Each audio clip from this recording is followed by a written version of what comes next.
It's Tuesday, which means I normally do something naughty today. But actually I've got something to tell you about. While I was doing my research to do something naughty, I went through Tesco's, which is basically because that's the biggest store we got around here. But it's a small Tesco's. It just sells food, the odd book and CD, but it doesn't sell clothes or garden centre stuff or anything like electrical products or anything like that. No, it's just food, quite small, with a little Costa coffee on the side. But I picked the wrong checkout, because as I was going through the checkout with my selection of magazines for today's research, I got behind an old lady. I say old, she was probably 70, 75, but she was quite with it, very smartly dressed, very well spoken, and she was buying an apple tree. Now, it's a Tesco value apple tree, but not only is she buying the apple tree, she has a trolley full of bags of apples. I don't know where she got the apple tree from, because I've just spent 20 minutes walking around the store and I haven't seen a Tesco value apple tree for sale anywhere, but she has found one and she wishes to buy it. But she has a question, just as the cashier scans the apple tree. Could you tell me, she said, what colour are the blossoms on that apple tree? Now, the thing is, apple tree is actually stick in a pot right now. It's an apple tree that will probably produce its first apple in around 10 or 15 years time, or however long it takes an apple tree to produce an apple. But there's no sign of any blossom, it's just a stick in a pot. And she says to the cashier, what colour are the blossoms? There's no picture attached to it or anything like that, just a stick in a pot with a Tesco value label on it. Well, don't know, says the cashier. I'll get the supervisor. So she presses her button. We all stand there, and the queue up that way is growing ever longer. And there's a lady with all her shopping next to me as well. Very smart, well-to-do looking lady who's beginning to huff and puff.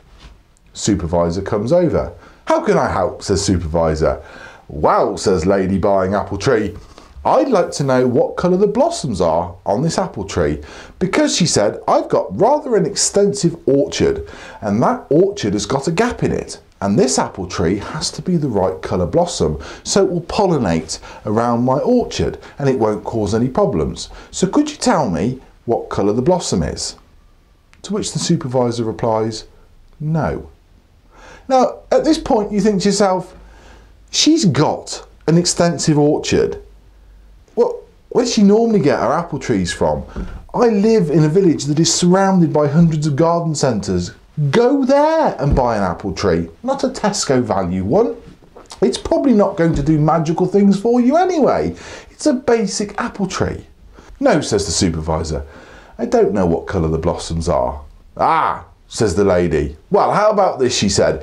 If I take it home and it turns out to not be the correct blossom colour, can I bring it back? To which the checkout lady looks like she's going to piss herself laughing, and the supervisor lady looks quite shocked. The lady to the left of me is starting to say, oh God, and everyone else up and down the aisle is beginning to huff and puff as well. But lady buying apple tree is asking a very serious question. The supervisor says, no. Ah, says the lady. Well, how do I bring it back then? Well, says the supervisor, you can bring it back providing it hasn't been opened, unpackaged or damaged in any way. She said, and really, she said, you're going to need to open it to see if the blossom grows and see what it turns into. Ah, says the lady buying the tree. Well, I'll take it anyway. Yeah, I'll take it anyway and I'll wait and see what happens. And I think to myself, we've just stood here for 10 minutes while you go through that entire sodding process. When actually no one's going to tell you what the colour of the blossom's going to be, and you know damn well what you're doing, you dozy old bag. And another thing, your trolley is full of apples, and I'm not talking about a bag of apples, I'm talking about enough apples for one every day for the next year. This is a woman who has an extensive orchard, but she's got a trolley full of apples. And not only that, she stands there and then she starts to dispute the price of the frigging tree with the cashier. And the cashier just keeps going, trying to please her. The lady to my left, who's very well dressed, actually says, fucking hell, part way through the conversation between the cashier and the lady with the apple tree. And it's exactly how we felt. But anyway, After 20 minutes, the dozy old bag buying the apple tree bought the apple tree. Then she actually went back and bought some more apples because she left a trolley at the end to go back and buy more. And she disputed the price of the tree. And she disputed the value of her vouchers as they got ticked through. And she disputed whether or not she was putting the right PIN number using her card in the PIN number machine. I have to say, if I was married to that, I would be fairly sure that I was not going to get a fuck anytime soon.